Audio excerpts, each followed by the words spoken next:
Welcome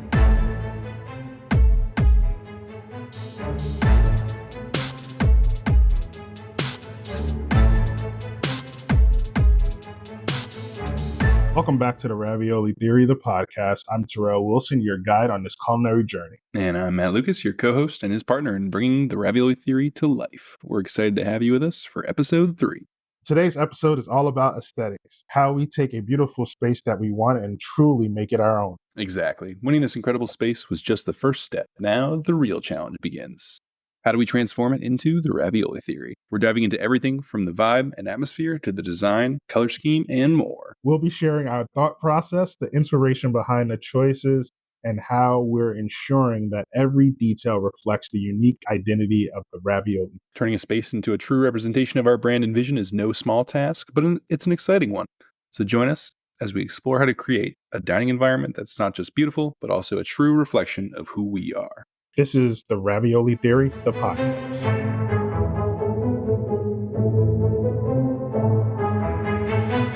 Let me just start by saying it's lovely to see your beautiful face on the screen, which is great. Yeah, we haven't seen I haven't had our normal little meeting on I know. Tuesday. It's been a little bit. It's been so busy. Those damn onions, man. Those damn onions. Those damn. It's also interesting for the first time that we're not doing the podcast side by side. Yeah, it's slightly weird. It is a little weird, but I see how people do it now. You know, those celebrities and all their I think it's schedules. Good to see this because it allows when we get further down the line to see guests. That's in front of them. As much as it would be cool to have some of them, especially as we transition into the restaurant space. Yeah. But for those times we have guests and they can't get in front of us, this is actually working pretty well until we stop and realize we can record anything. Yeah, that'd be a real shame if everybody just didn't record. Oh God. And this is the first podcast we've done late. Normally we're doing it in the morning, so true. Usually it's in the morning and usually not this late in the week. But we're getting it done. We have a coffee, and today I have a whiskey. There you go. And today I'm drinking water. Getting your and a Brisk iced tea brought to you by Brisk. You would die of happiness if we got a Brisk deal, man. A Brisk sponsorship would be outrageous. Get that Lipton money. Oh my God. But I would want them to bring us back as the old school Brisk commercials. Oh, 100%. Claymation. No, if we ever get this live on YouTube, not live, but if we ever get a video on YouTube, it'll just be us in the claymation form from the old Brisk commercials. We are on YouTube, just not on video. Just not on video. We're on YouTube, just not on video. You can just hear our lovely voices and not see what we look like. This is true. I suppose this is a pretty good segue just into today's episode. Today's episode of aesthetics.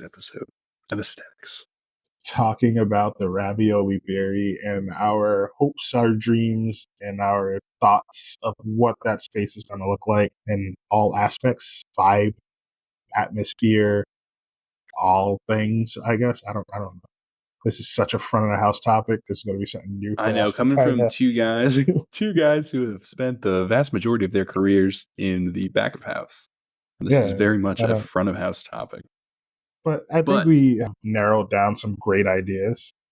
Oh, for sure. And like we've talked about, this is, the gateway to the Ravioli Theory is that front entrance, that front of house, that experience that's created by not only the staff, but by the ambiance we create in the small decisions, all the micro decisions that get made when it comes to designing the interior. It's what starts the experience from when you walk through the door. Kind of back to when you talked that Par 25 competition, how you walked upstairs and you kind of felt like you were in our space. It's you have to have that feeling. And especially because we're talking about doing small revisions to the place and not a large overhaul. We're not knocking walls down. We're not ripping the bar out and starting new. We're just doing small little changes. So we have to pick the right changes that make big impacts without doing big changes. You know what I mean? And I think that's going to be the interesting part of the whole thing, is taking that space, making it our own, making it unique without changing everything about it. Yeah, I think the great thing is they've given us, resin and Bar 25 have given us a really good template, really good base. It's a beautiful space, small, but beautiful and, well utilized. And that's something we can definitely continue to do. Like, for instance, for people that haven't been in the Bar 25 space, they have these great spaces on the walls for murals that they've had put in by local artists. And that's something we'd like to continue moving on with, and being able to utilize those spaces for different wall art that will fit more the ambiance and the vibe that we're trying to create within the ravioli theory. And like you said, the bar, like, that doesn't need to be changed at all.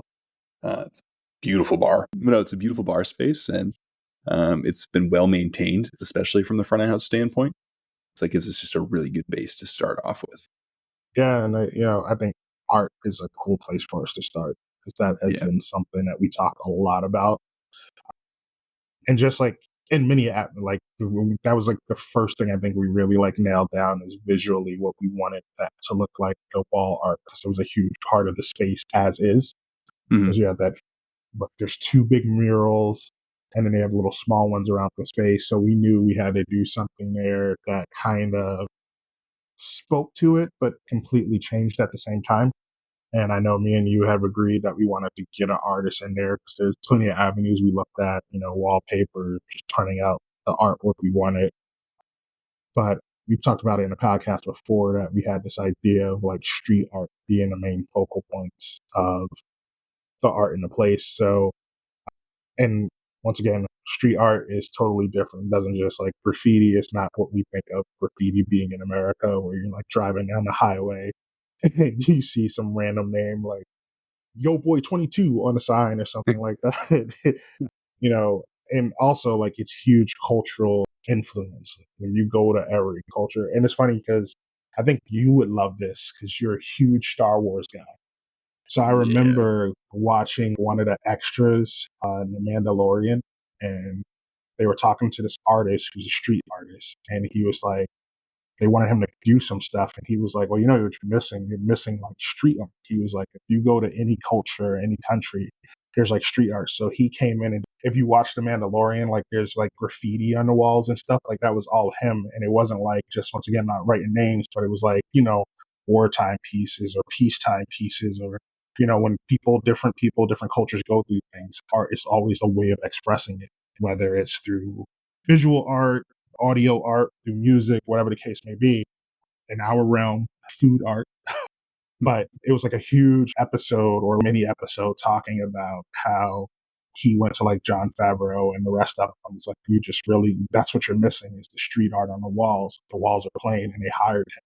And he just did all the art around like the area they were. I'm not even going to pretend to know what like planet or town they were in that show.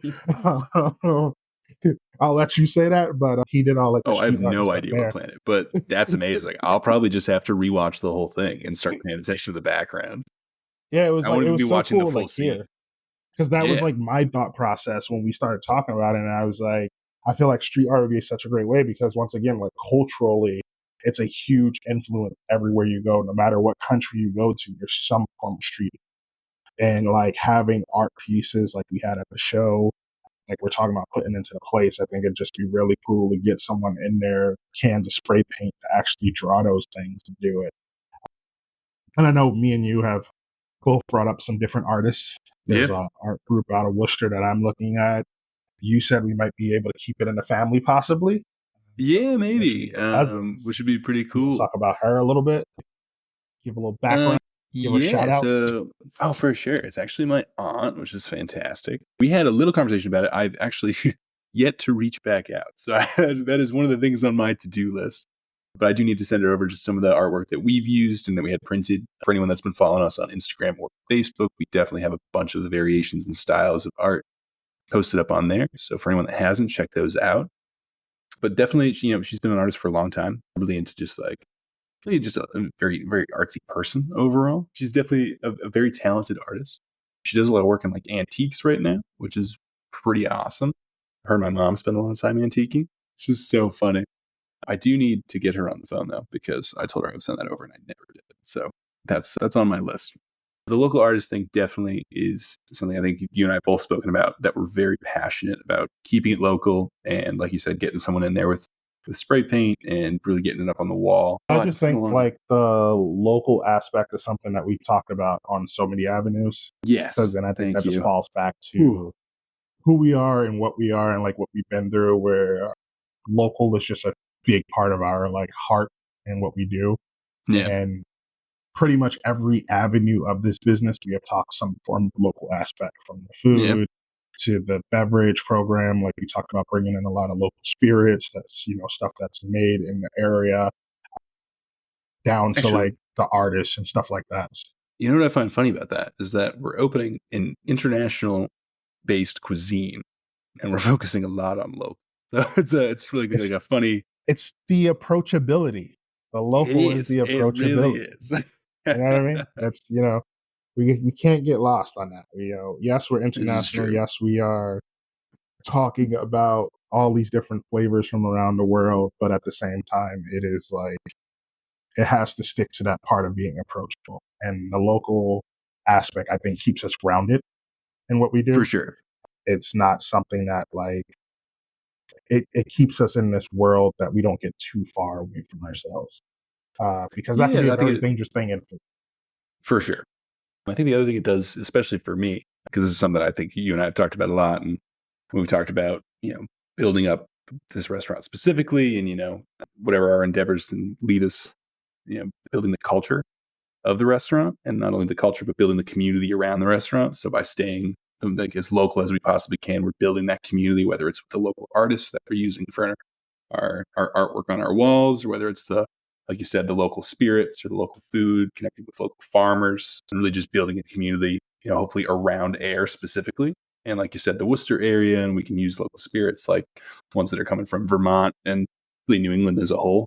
We joke about, you know, the New England winters and how rough it gets for cuisine and food and different local vegetables. But it's definitely a place, you know, I grew up in and I've loved and would love to keep building that community. And obviously you've spent a lot of time here since coming up north from Jersey, and really built a community here for yourself as well.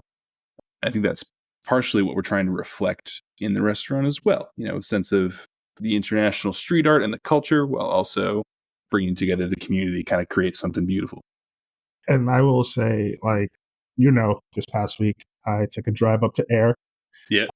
Because we've been talking about for months opening a bank account to get everything running and rolling. So we actually decided to go with Main Street Bank, that is located right down the street from us, actually. Yeah. And when I tell you that they made me feel like we are the hottest thing coming to Ayr, and I tell you, like, everyone was excited. The bank manager was like waiting for me for my appointment. Like, everyone was just excited because they heard about the competition, which is crazy because I didn't like put what I was doing. I just wrote my name. And then she said that one of the ladies up front was like, I think that's the name of the guy who won it. So they were like all hoping for it, and they're really excited because they were saying how like Ayr has lost a couple of restaurants and there's not a lot of stuff open lately. So they're really excited to have us come in. So just going back to that word of community, it's something that we are really striving hard to be a part of that community. We want to be a part of that community. Like, this isn't something that we're taking lightly. I've been talking to people on our social media who have messaged us from day one. There's definitely a lot of excitement, but there's also, like, you know, a lot of curiosity surrounding, like, what are we going to do with this space? And everyone that I've talked to so far has been really excited about what we've got to bring to the space, bring to the location, bring to the community. So I'm excited for that part of the show. Yeah. No, that's really exciting. So trying to get back on topic compared to last episode when we were off topic the whole time. We're doing pretty good. So some of the things that, you know, we've talked about doing just in the space, just so everyone kind of understands. When me and Matt first got our first chance to go into that space, it was during the top 9 interview process. So we took a very brief interview walk around during that process just to see.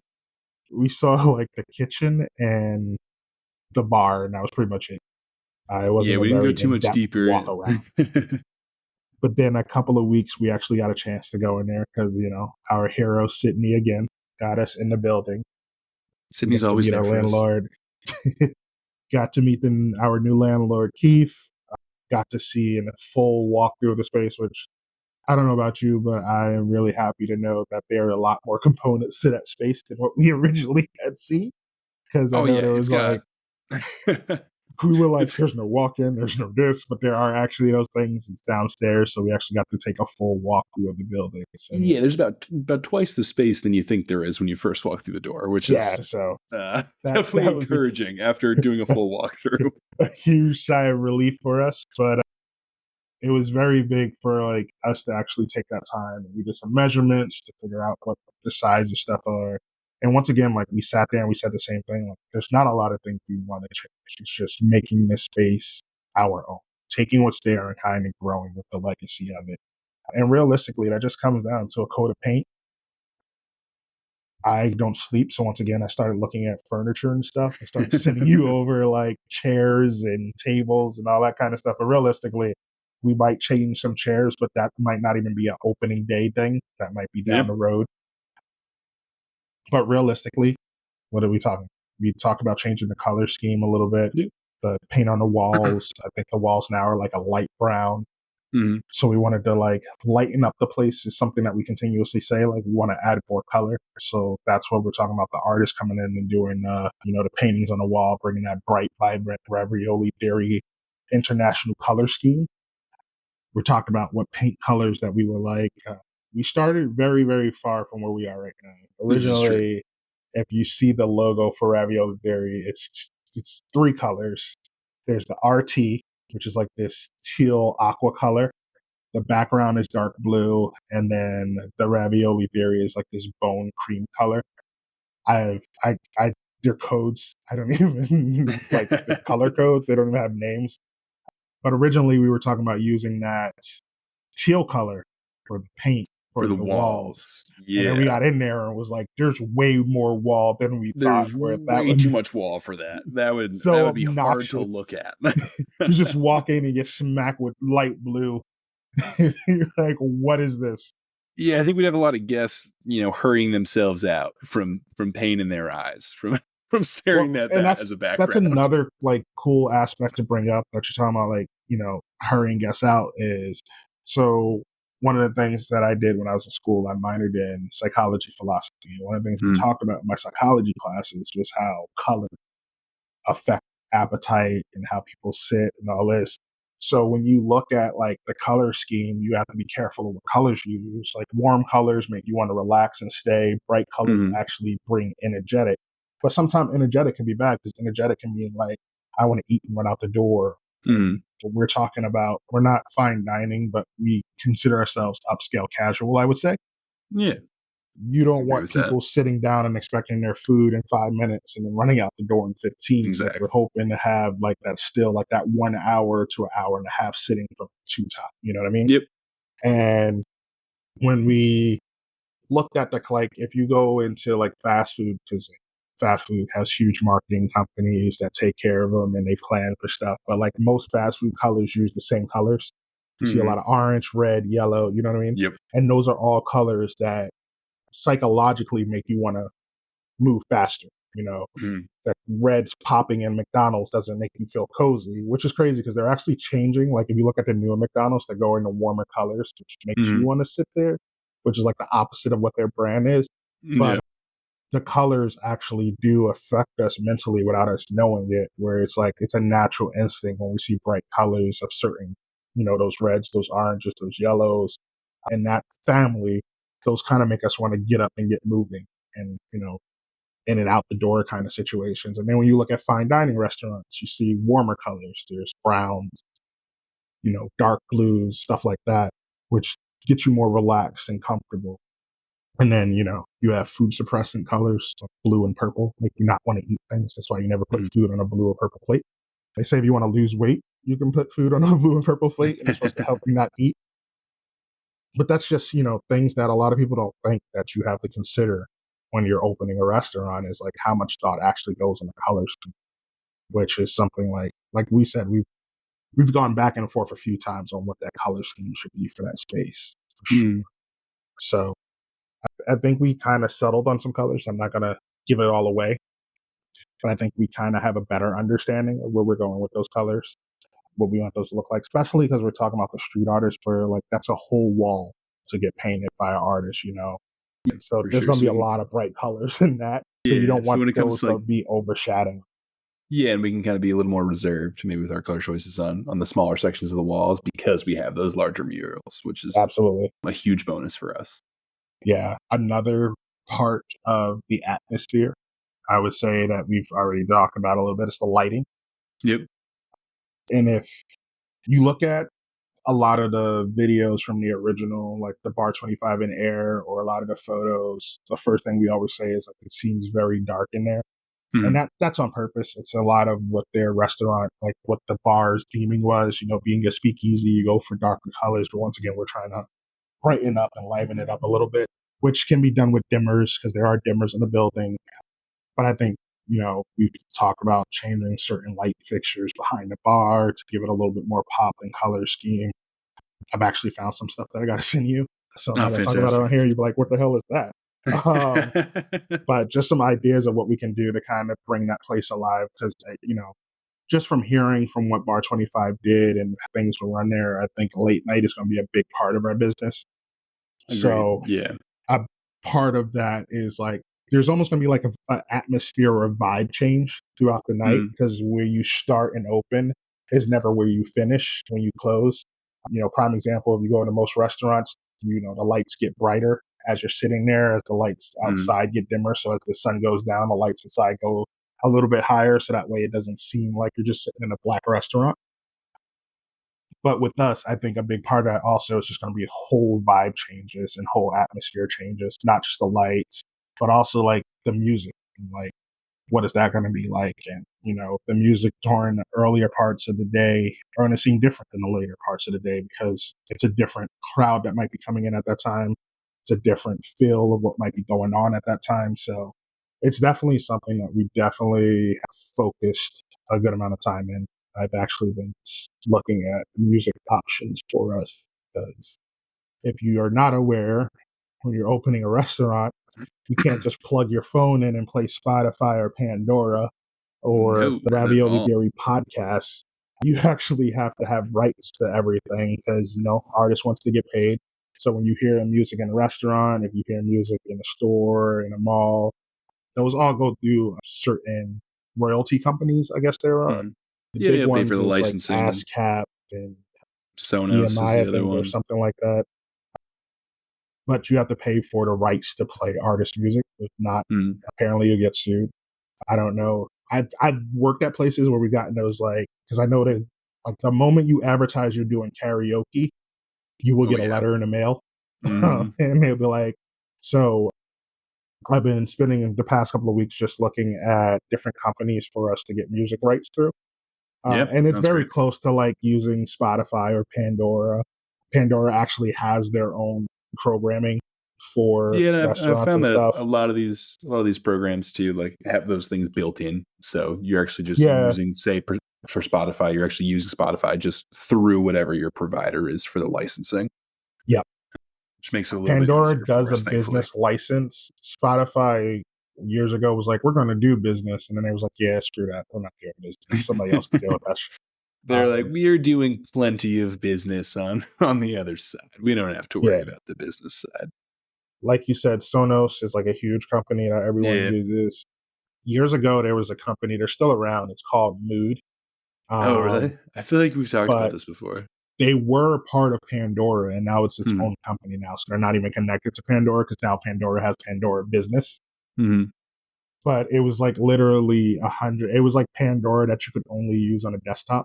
That's what Mood Radio was. So like you couldn't download an app or anything, but like you build playlists and you can. And like the cool thing is like you can set the times for like you could have a playlist for this time frame, and then it can change automatically to this time frame, which is what we're talking about of like that vibe check change. Whereas when we're listening to music, it effortlessly changes with the time of the night. So as we're getting closer to like that 9-10 o'clock range, the music gets more upbeat. And it's funny, I actually read an article the other day that was talking about how music affects the profitability of restaurants. Oh, for sure. So restaurants, supposedly like restaurants that play music that's more classical have higher check averages. That's so interesting. And then music that is played at a higher decibel it's like this catch-22. Like you can either cause people to leave faster because the music's too high, or you might have higher liquor sales. And I'm sitting there, and as I'm reading that, I'm going, well, duh, because classical music is played at like fine dining restaurants. Their plate averages like $30 and up. So of course you have higher revenue. And then like it's like higher decibels mean more liquor sales. And in my head I went, that's called a club. Yeah, they would have higher liquor sales. So it's definitely something like there are components to it, but then also there's stuff just out there to be out there. Not to derail the conversation, but I have to ask you something because this has been bothering me. So have you heard like they were going to be the state of Mass was considering bringing back happy hour? I have heard that actually. So I seen an article that came across the other day that said that it's probably not going to happen because numerous restaurants, including the Mass Restaurant Association, was not happy with the idea of bringing happy hour. That's and so like funny, actually. I'm reading it because like they're talking about the pros and the cons, and like the pros are like, yes, it can bring more revenue, which every restaurant I think can stand to use right now.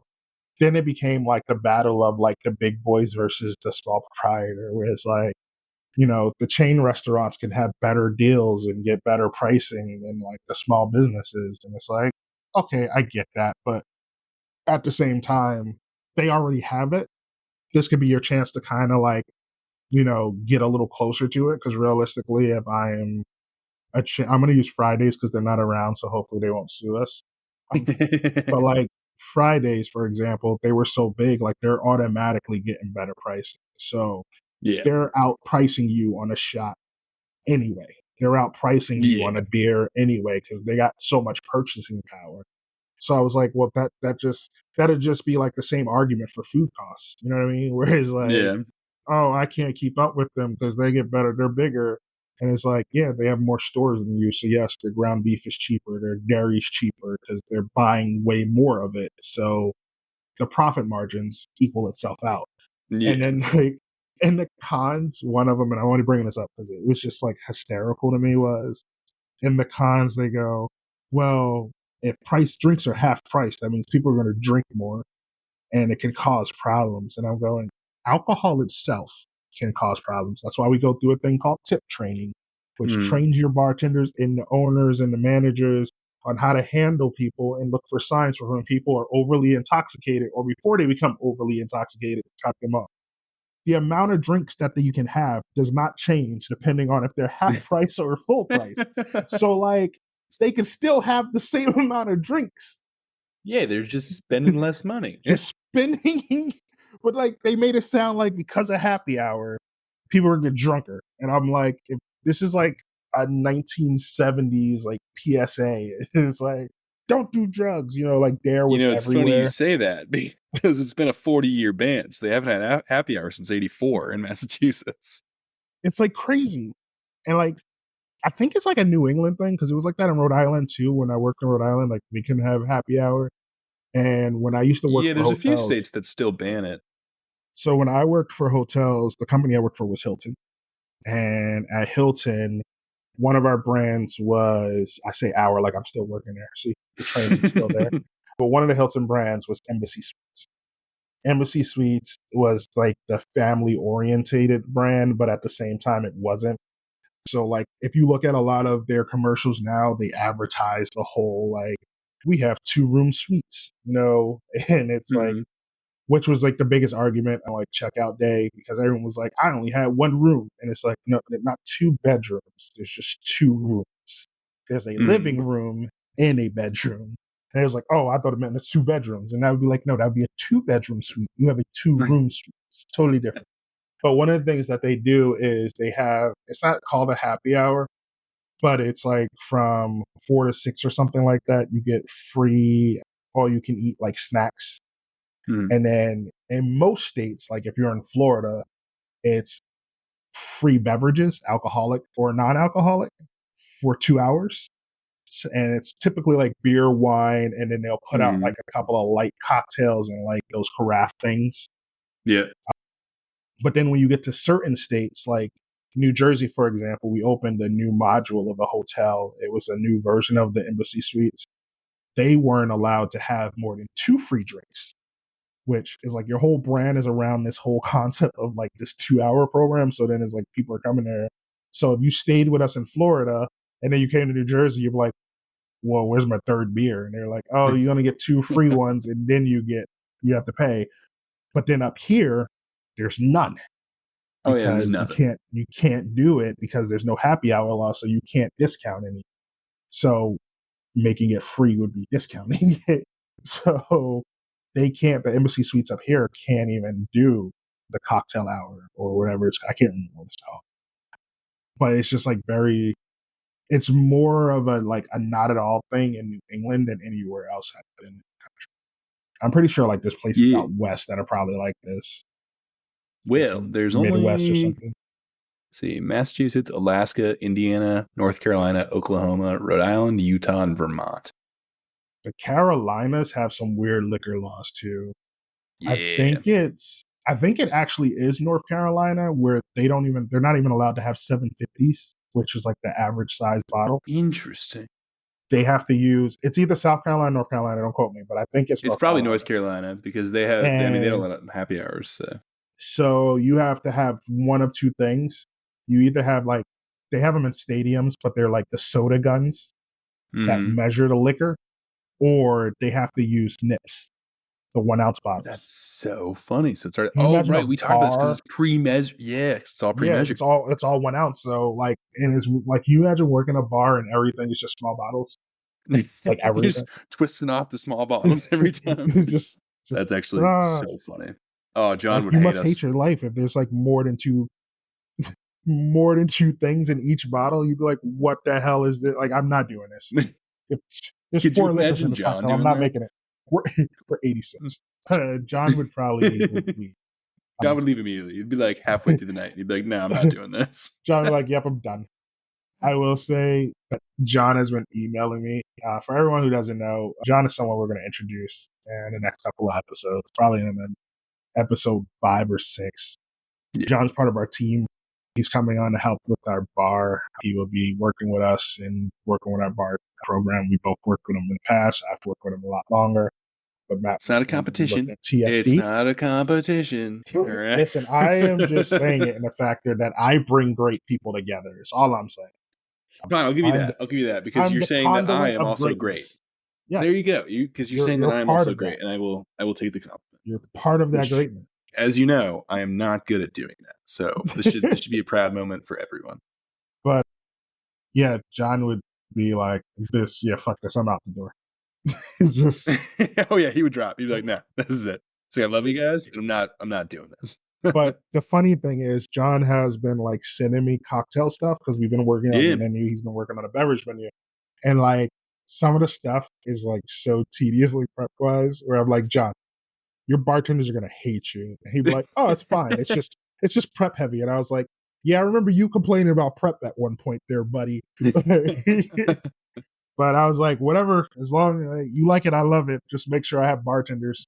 Don't have them all quit because you got. Yeah, seriously. What is one of the things that he's been trying to do?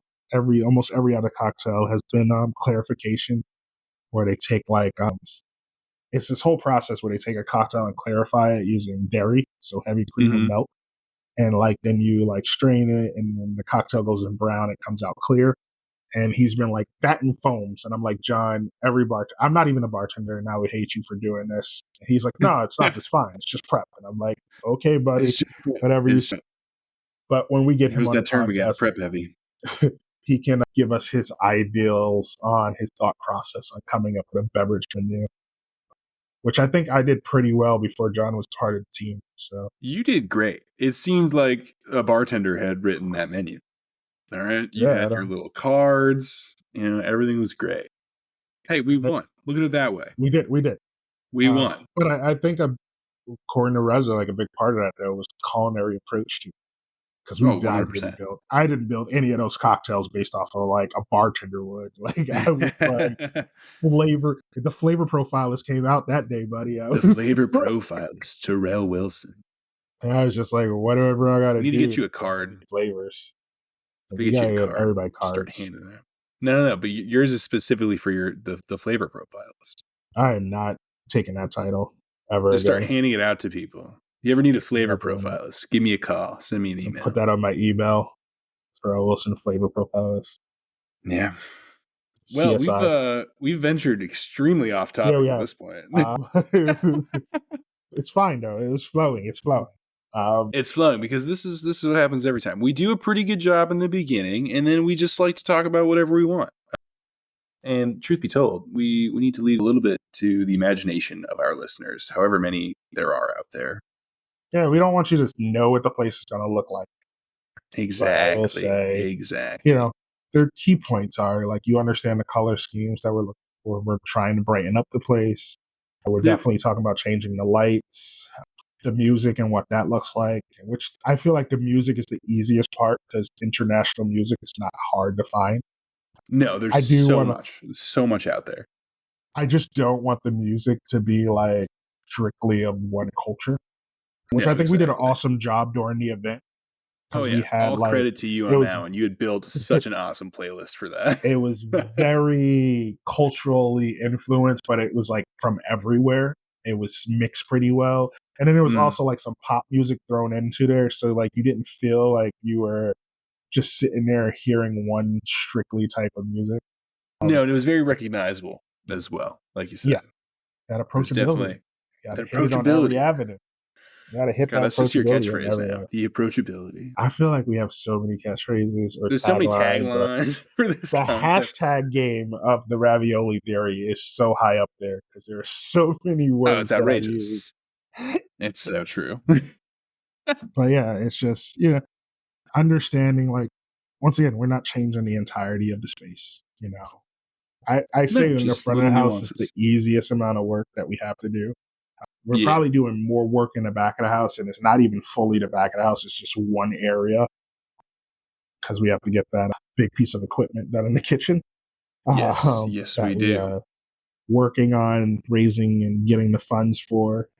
That was a huge price tag that we were not prepared for. But, that's part of being in the restaurant industry is things are going to pop up and arrive, and we got to just roll with the punches and pivot. Yeah, that's what it's all about. To get where we need to be. But either way, it's going to happen. We have made some great strides and great moves to get us where we needed to be to make sure that happens. So is Eli going crazy on you? No. I was wondering, did you hear anything just now? No. Okay, cool. They're doing construction in my building right now. So I actually have no water right now, which is that's awesome. Yeah, it's pretty rough. Coming back on?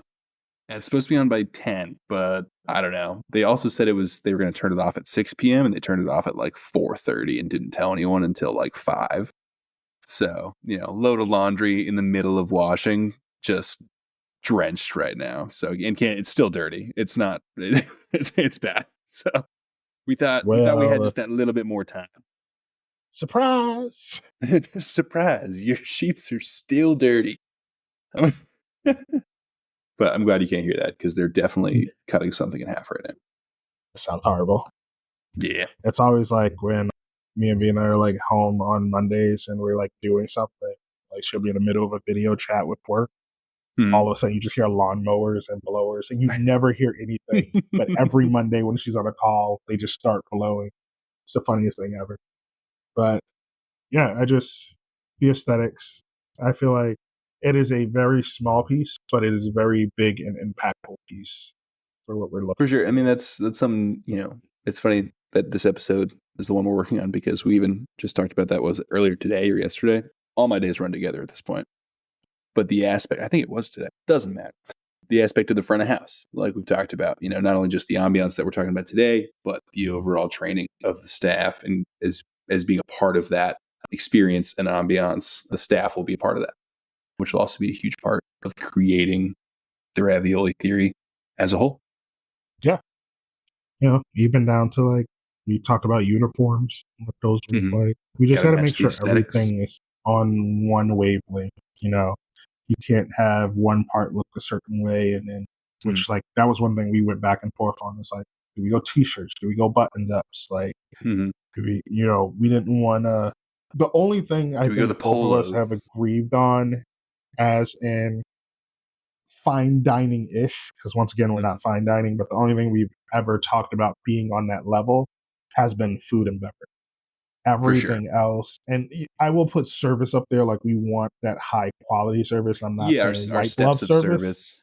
but we definitely want to make sure that we're taking proper, like you said, the steps of service and everything. I think everywhere else, we want people to just come and be comfortable. Yeah, We feel want the dining comfortable room to. to be a comfortable environment. We want the bar to be a comfortable environment. We don't want it to feel stuffy. We want you to be able to come after work. If you're, you know, waking up and want like early dinner, whatever the case may be, we want you to just be able to come. I grew up in church as a kid. They used to always be like, "Come as you are." Like, and that was like their whole thing. You gotta get up and get in this church and come as you are. And that was not true. It's like, let you not be dressed. They talking about you. Yeah, we really mean But it. We actually mean we want you to come as you are. yeah, come as you are. As long as that includes shoes, pants, and a shirt. I want you to come as you are. This is true. Yeah, no shoes, no shirt, definitely no pants, no service. So, but outside of that, yeah, come as you are. Like, we want people to be comfortable. As we always say, one of our other taglines is, come join our table. We want Mhm. you to make our table your table. So, big part of that is you being comfortable enough to sit at a table. It's like going. I always had, I've worked with people, and one thing that always stuck with me is when people come into the restaurant, it's like you're bringing them into your house, Yeah. because for a lot of us, we spend more time at work than we do at home. So work becomes our home, Mhm. which Matt can tell you about because he's living that life right now. Oh, that's Um, it's a but blessing and a curse, I'll say. That is all I'll say right now. but definitely, like, it does feel like home, and a lot of us become very protective of home, whether it be from the new hire that walks in. You want to make sure like they're on the same page as us, or you're Yeah, making and that sure that they're the showing guests that the building the respect it deserves. And not only the yeah. building, but like you said, the Well, you know me, I guests, used the to other yell staff about that all the members. time. I was like, how would you like me to come to your house and throw something on the floor, or come Exactly. and break your equipment? So, we treat our place of business like our home as employees. So I guarantee it's going to be even worse now that we own the place. Oh, for sure. Um, but we also 100%. like want to make sure our guests feel like it's their home as well, and that's part of hospitality. You think of hotels, that is their whole marketing employees. You come stay with us, it's like being at home. Yeah. Some hotels, like, their marketing is welcome home. As soon as you get there, it's like welcome home. It's a big part of what we do is we want people to be comfortable. We want people to enjoy themselves, but you can't enjoy yourself if you're not comfortable. You can't imagine you're going over to somebody's house you've never been to before, and everything is like pristine and untouched. And I know growing up, I don't know if you and your grandmother was like this, but like my grandmother, all her furniture was like covered in plastic. No, I actually never have that. I've been to other friends' grandparents' house that have been like that, but And like, my grandparents never did that. or you had the living room you couldn't go in, Oh, 100%. and Yeah, like, there was God couches, but you forbid couldn't you went sit. in there. But yeah, my grandmother used to have like all her couches. It's not, I don't, plastic is not the right word. It's like this, It's like a I don't know. protective cover, It right? is that you should never sit on, but for some reason, like, every old person in my childhood furniture was covered in this plastic or like Uh, polyurethane. Listen, I bet those couches and the furniture were pristine. Oh, it was pristine when like she passed away and we like moved the stuff out. It was like brand freaking new. But growing up as a kid and sitting on that stuff, like, you used to have to in the summer, you had to peel yourself off the couch. Like, it would just be like, because you're like hot and sweaty, and like you would get up, like, as you're getting, you just like, it was like Velcro just getting off of Mhm. those chairs. And then like I used to get in trouble because I was like a picker, so I would pick, Mhm. like, I would find a hole and then just start picking at it, and she would hate that, and I would get in so much trouble for it. But as my mom would say, I could do no wrong in my grandmother's eye because I was the only boy for a very long time. There you So go. my mom likes to tell a story about when she bought my grandmother a brand new VCR, and I had to be like 3 or 4, and like the door. For all of you who are listening, who's probably slightly younger than Matt, a VHS or VCR player was this ancient technology that took cassette tapes or VHS tapes. They were like big rectangles with film inside where we used to watch movies. I feel like you're assuming that our demographic is younger, where I feel like it's actually probably on the other side. I feel like it's around our age or older. Our insight, we have some younger people following us. Oh, fantastic. Actually, welcome to the young crowd. Pull it up briefly. I'm not going to pretend like I know any of the new popular young words because I don't.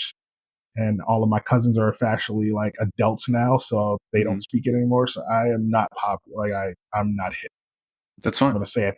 I said it that way on purpose because hip is not a hip word. So I am not. I am not how you say hip either. I am not the hippest. Of course, now my phone doesn't want to work as I'm trying to pull up the demo. But yeah, so I remember my mom bought my grandmother's new VCR, and I went right over to the door where the tape would go in, and I was playing with it and just ripped off in my hand. Like my grandmother had it out the box for maybe 2 minutes. And my grandmother was known for like being a quick draw to get you in trouble. And she was just like, "Oh, just bring it to grandma, baby. It's fine." And my mom was like, "What the hell?" Which the funny thing is, now that I have kids, my mom has gone from like the evilest person that she could be to the most positive saint. See, first of all, don't start this because you're doing all of my friends in high school did. Is like all of my friends in high school, like your mom's so sweet. I'm like, yeah, because y'all don't live with this woman, and I love my mother, but my mother is not the person she perceives herself to be majority of the time. All right, just making that clear. But anyway, like I would get in trouble for the littlest things growing up. Don't you go in the store and ask for nothing? Don't you do this? Don't you do that? And now that she has grandbabies, why you leave my grandbaby alone? You don't gotta talk to like leave her. Come here, baby. Come sit with grand. I'm like, what is happening? Speaking of demo, we have one listener in Brazil. Cool. Maybe they were looking for episode or podcast about pasta, and we came up. I don't know, but I am hyped because we have our one international. We're global, all right? We're global. Hitting up South America. There we go. And it's still not showing me what I wanted to show, but I'll find That's all right. But yeah, so that is my story about my grandmother not beating me up because I was. I love it. That's great. And her sticky friend too. I suppose he veered off course quite a bit. Yeah, very veered off course. I am going to give a disclaimer for this episode. This episode has been put together very, very last minute. Matt has not been feeling very well. No, this is true. I've been under the weather. So this is Matt a late recording. Like to hear is that Matt needs to learn how to relax sometimes and take his time off. And this is something that I used to yell at Matt about. I'm going to tell everyone a story right now. No. It is very crucial to us. So if you don't know, me and Matt are planning on opening, not just one restaurant. Our goal is to have a hospitality group. And the hospitality group has been around longer than any restaurant idea. We had a name for a hospitality group before we had a restaurant name. Which seems backwards, but it makes sense. 100%. So when I met Matt all those years ago, and he was working as a sous chef at TFD, Matt was very sick. Like very deathly sick. Like you could see it. It was not deathly, all right? I was not helping it. That's for sure. For as Matt said, our older generation, if you ever seen Thriller, pick a zombie, and that was Matt. Okay? And I would come in because when Matt was sick, he would never work the line. He would hide and prep. That was his way. That was like sign number one, Matt's sick, is that when he's like volunteering to just work prep, it's because he wants to hide in the back. So I would go back there and ask for something, and I'm looking at him. And mind you, I only known him for like an hour at this point. Like we only know each other very briefly. I'm like, dude, yeah, it was like right? It was like day one, wasn't it? It was very early in I'm the like, are you okay? And he's like, oh, yeah, chef, I'm fine. And at the time, he was cutting onions. So Matt then decides that he's going to tell me, I'm fine, chef. It's just the onions. And I'm like, oh, is it? Well, that's bullshit, but okay. And then I would come back a few hours later, ask for something, and he looks even worse than he did an hour ago. And I'm like, are you sure you're okay? And he was like, yeah, it's just the onions. And that became like the thing where he got better like a few days later. And I sat him down. I was like, I know you're full of shit, right? You were not okay. And as he's doing now, he just laughs. And every time he would get sick, it became the thing to just say it's just the onions. It's just the onions, So man. That's Matt all and it I is. decided that when we have our restaurant group, we're going to call it Allium Hospitality Group. Alliums is the family of which onions and other things like garlic and scallions come from. So in honor of Matt's sickness and not want to take time off, to get better, which I always try to make him understand that I'd rather not have you for a day or two than lose you for a week or two. This is fair. I was And the young. funny thing is, if you I know was Matt, stubborn. I'm pretty sure we have a couple of listeners who used to work there. If you weren't feeling good, Matt would be like, you need to go home. But if Matt wasn't feeling good, it was just onions that was burning his It eyes, and was that's why he just the couldn't work. onions. The only time we got Matt to fully take some time off is when he gave himself a concussion in the walk-in. It's That's so a funny that you bring that totally up because I different just story. told that story at work today. And I was laughing so hard I was almost crying just from my own like pain in my own story, which is just hilarious. If you've never met Matt, he is super tall, and that's coming from me, who is 6'3", and he makes me feel short. So Matt had the magic ability of hitting the archway of the walk-in, which is made out of nothing but stainless steel. And knocking himself out. I dropped pretty quick. I was telling the story, and obviously we are way over and way It's beyond. fine. It's too late. Whatever. It's fine. This is what they really want to hear anyway. They don't care about the color scheme. That's true. They Who just want cares about our the color scheme? stories and our juice. Like, we know what we're doing in the color scheme. We're pretty sure. So I was telling the story because I remember I was looking to my left, and for people that have worked at TFD Sudbury, I'm looking to my left, as to the right is the walk-in, and it's open, and I'm responding to somebody. And then I turn quickly to go back into the walk-in because I'm rushing, and I don't duck as I usually have to because I am 6'6", and I just nail the top of my head on the corner of the door frame. And I dropped. I just fell to the ground in the walk-in, and I just took a couple minutes, and I was like, good. I'm going to be totally fine. Nothing's wrong. I'm just going to get up and keep going. Not totally fine. Everything was fine. So I did try to work a couple of days. Oh, I did. So I remember this so specifically because it was like a Saturday, and the next day was Mother's Day. I'm pretty sure. It was either Mother's Day or Easter. I forget which day. It was a big brunch because you were away for Mother's Day, weren't you? Because wasn't Mother's Day when Tony's... Oh, yeah, because you and Tony were going to... I came back for that weekend. Crazy story. Other crazy stuff. I yelled at people that day. Whatever it was, it might have been Easter. Doesn't matter. It was a big brunch day. So I finished that day being a little woozy, but being like, I'm fine. Don't worry about it. And I remember closing that Saturday because I had to close oven station for someone because someone had to leave early. So I was like, yeah, no biggie. And I remember like trying to close oven and just feeling really dizzy. And then it was like to the point where the girls came to visit, and you was like, yes, is that because my daughter came running behind the line talking about Uncle Matt, and you just looked at her like, what is that? 200%, because I looked to my left and I saw Winter walking down the line after service. And she had her little light up shoes on. And I was like, am I hallucinating a little girl right now? I was like, this doesn't, my mind was blown. I was like, this doesn't make any sense whatsoever. And it was one of those things where I was like, as I moved my head, it took a second for the images in front of me to like catch up to my eyesight. So everything just like moved like a blur and then kind of like reset in front of my eyes. So I was like looking at Winter, and I look up and I see you, and I was like, oh, this makes total sense. Terrell's here. And then I remember sitting with you guys for a while, like at the bar, and I was like, I don't feel right. I was like, I'm going to get going, but I'm not going to tell anyone that I'm hurting. But everyone definitely knew. And then I came back and I hide went things eggs as well as you think you do. No, especially in that moment. Like in my head, I was like, I'm killing it right now. But I must have looked so dopey because I had no idea what was going on. But I slept it off. And then I came in the next day, still feeling pretty rough. And it was bad to the point where like my peripheral vision was blurry and I couldn't see anything. And if I wasn't actively like looking at whatever was creating the sound, everything was muffled. So I remember looking at Tony because I was like, Tony, I need you to be on Expo today because I can't call tickets. I can only cook eggs. I can't do anything else.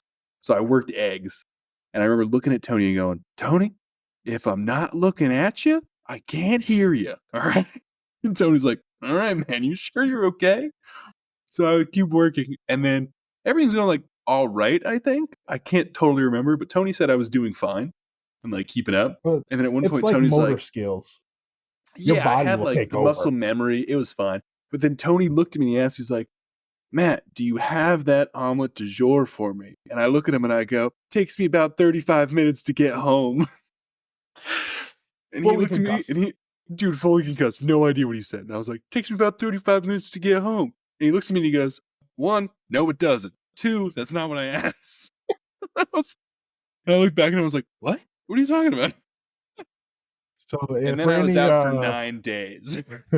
If there's any cooks or line cook listening, if your job has a concussion protocol, all of a sudden, this is the gentleman who's responsible for it. This is why.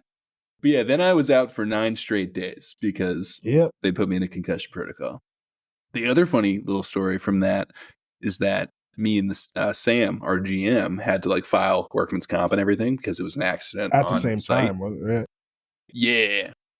So we had to like file that, hoping they might like cover some of the, like my time lost, but whatever. But the funniest part was that they received the first round of information and then they emailed us back and they're like, we're going to need some more information.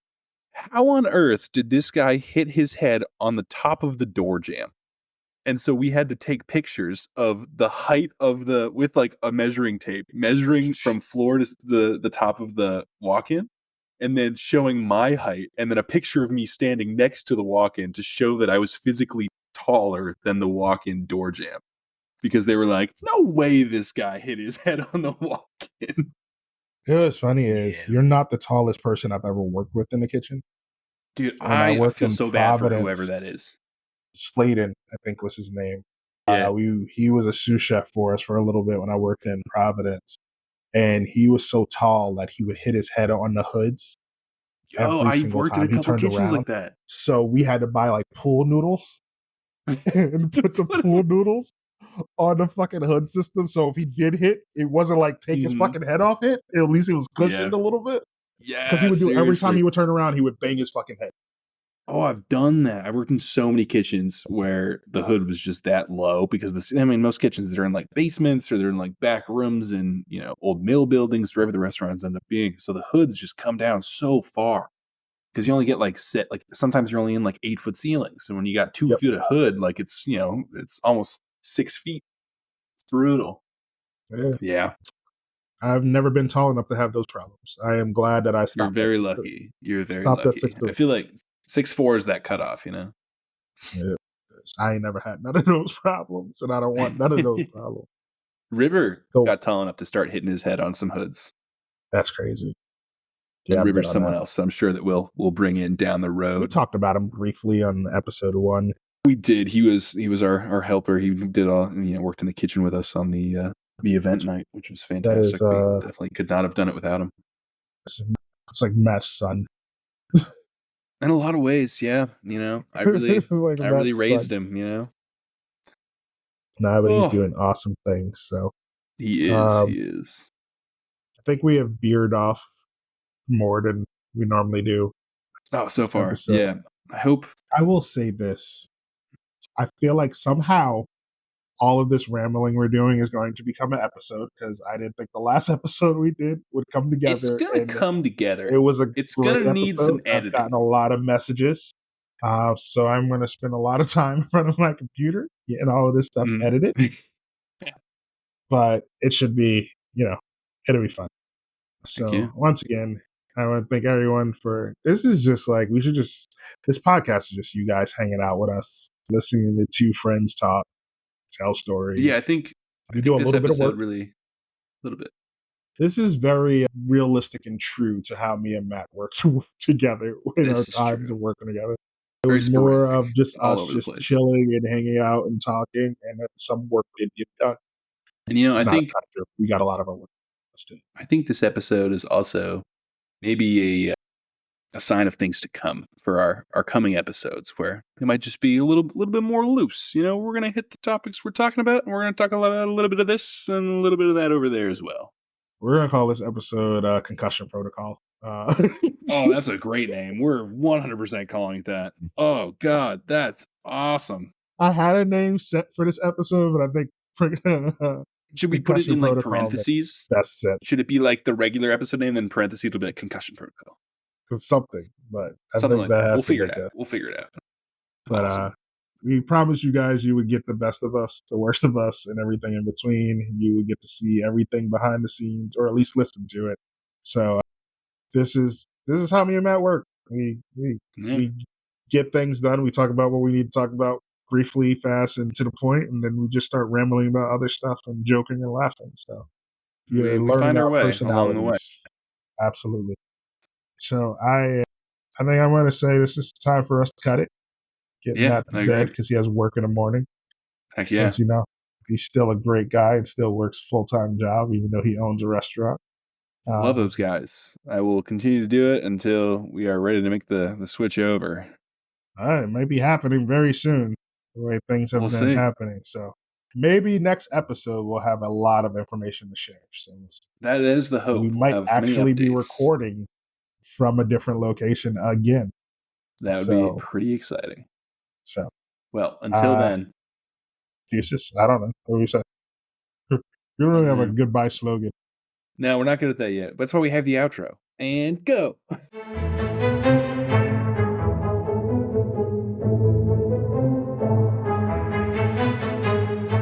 Thanks for tuning into this episode of The Ravioli Theory, the podcast. We hope you enjoyed getting an inside look of how we're planning on transforming our new space into something that's truly special. The journey from concept to reality is always full of twists and turns, but that's what makes it so rewarding. Remember, creating the perfect atmosphere is just as important as the food we serve. It's all part of the experience we want to share with you. If you enjoyed today's episode, don't forget to subscribe, rate, and leave us a review. Your feedback means a lot and helps us continue to bring you along on this journey.